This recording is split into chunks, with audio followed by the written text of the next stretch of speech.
कारण स्थानिक काय होतं की स्थानिक नगरसेवक जे असतात ते नेते तिथं बोलतात बाबा दादा असं झालंय तसं झालंय. त्यांना काही लोकांना नाराजी असते तिकीट न मिळाल्यामुळे त्या पक्षात जातात. मागच्या वेळेस त्यांचे आमच्या पक्षात आले होते. आजही त्यांचे बरेच लोक आमच्या पक्षात आले.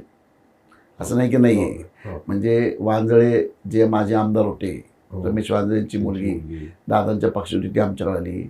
बाळा धनकवडे कात्रज आंबेगाव धनकवडे परिसरातला तो नगरसेवक त्यांच्या पक्षात, तो आमच्या पक्षात आला.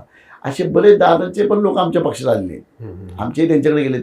तेव्हा त्या निवडणुकीपुरतं आम्ही एवढं सांगतो इच्छितो मी तुम्हाला की देवेंद्र फडणवीसांचे आणि अजितदादांचे रिलेशन हे मला माहिती आहे किती चांगले. निवडणुकीमध्ये स्टेजवर गेलं की आपला तात्पुरता विरोधक असतो तो, तेवढं ॲग्रेसिव्ह होणार ते आम्ही होणार. बघा तुम्ही निवडणुकांमध्ये आम्ही आता साहेब यायचेच आमचे आणि दादांच्या लेवलला साहेबांनीच बोलणं योग्य राहील.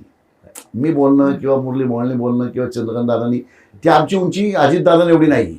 पण आता जे काही वातावरण तयार झालं म्हणजे अजित पवार अशा पद्धतीनं बोलायला लागले, लगेच पुन्हा भारतीय जनता पक्षाची चर्चा सुरू झाली की अजित पवारांना सोबत घेणं हीच चूक होती. आणि तसं तुमचे प्रदेशाध्यक्ष जे ते देखील अशा याचं विधान त्यांनी केलेलं आहे. आणि मग ही पुन्हा सगळीकडे ही कुजबूज आणि चर्चा सुरू झालेली आहे की अजित पवारांची गरज नसताना त्यांना म्हणजे आघाडीत घेतलं, महायुतीमध्ये घेतलं आणि आता त्याचे परिणाम भोगावे लागतात किंवा त्यांना घेणं हे चूक होतं असं बोलत. आता काय प्रत्येकाचे आपापले मतं असतात. त्या निवडणुकीच्या काळात बघा एकनाथ शिंदे खूप नाराज होते उद्धव ठाकरेंवरती आणि इलेक्शनमध्ये आम्हाला लोकसभेच्या इलेक्शनमध्ये आम्हाला सगळ्या पक्षांची गरज होती.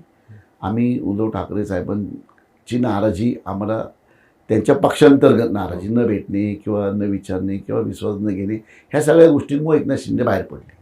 एकनाथ शिंदे बाहेर पडल्यानंतर आमचं सरकार स्थापन झालं महाराष्ट्रामध्ये. महाराष्ट्र हा फायनान्शियल इकॉनॉमी देशाला खूप करून दाखवण्यासारखा राज्य महाराष्ट्र आहे. त्यामुळे ते आमच्याकडे पाहिजेच होतं राज्य.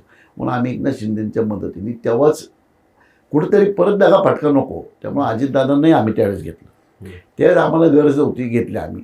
आता आम्ही एखाद्या भाषणामध्ये ॲग्रेसिव्हली अजित पवार बोलले असतील तर आम्ही लगेच ह्या निर्णयावर जाणं माझ्या मते, माझ्या इंटेन्शनला किंवा माझ्या बुद्धीला, मी मनातून राजकारण करतो. मी डोक्यानं कधी राजकारण केलं नाही. मी डोक्यानं राजकारण केलं असतं तर आता दिसणारे कोणी दिसलंच नसतं. मी मनातनं राजकारण करतो. म्हणून माझ्या मनाला असं वाटतं की अजितदादांनी एखादा शब्द काहीतरी ॲग्रेसिव्ह बोलले तर त्यांना फोन करणे, देवेंद्र फडणवीस साहेबांसारख्या व्यक्तींनी सांगणं की बाबा आपण एकत्र आहोत, हा भान आपण ठेवला पाहिजे. आपण विरोधक हे तात्पुरते आहोत. 16 तारखेला आपण संध्याकाळी एकत्र बसावं लागणार आहे. बरं, का तुम्हाला गरज पडणार की काय त्याची? नाही, गरज म्हणजे काय, जरी समजा नाही आमची मेजॉरिटी येईलच, परंतु विरोधकांना आम्ही तिथं तरी विरोधकांना का बसू विरोधात. आम्ही जेव्हा मुंबईत बघा, पुण्यामध्ये आम्ही सगळ्यांना घेतलं होतं.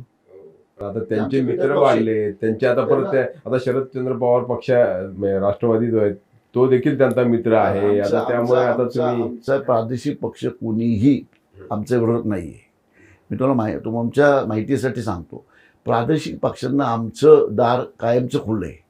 आमची विचारधारेला जो ॲक्सेप्ट करेल, आमची जी विचारधारा आहे त्याला काँग्रेसने ॲक्सेप्ट केलं तर काँग्रेस बी आमच्या पार्टीत आम्ही विलीन करू. पण आमच्या विचारधारेशी संगमत असणाऱ्या लोकांना, आमचे उद्या अजितदादांना विचारधारा आवडली, त्यांनी जाहीर डिक्लेअर केलं किंवा मला विचारधारा भारतीय जनता पक्षाची आवडली, मोदी साहेबांचे विचार आवडल्यामुळे आम्ही युती केलेली आहे.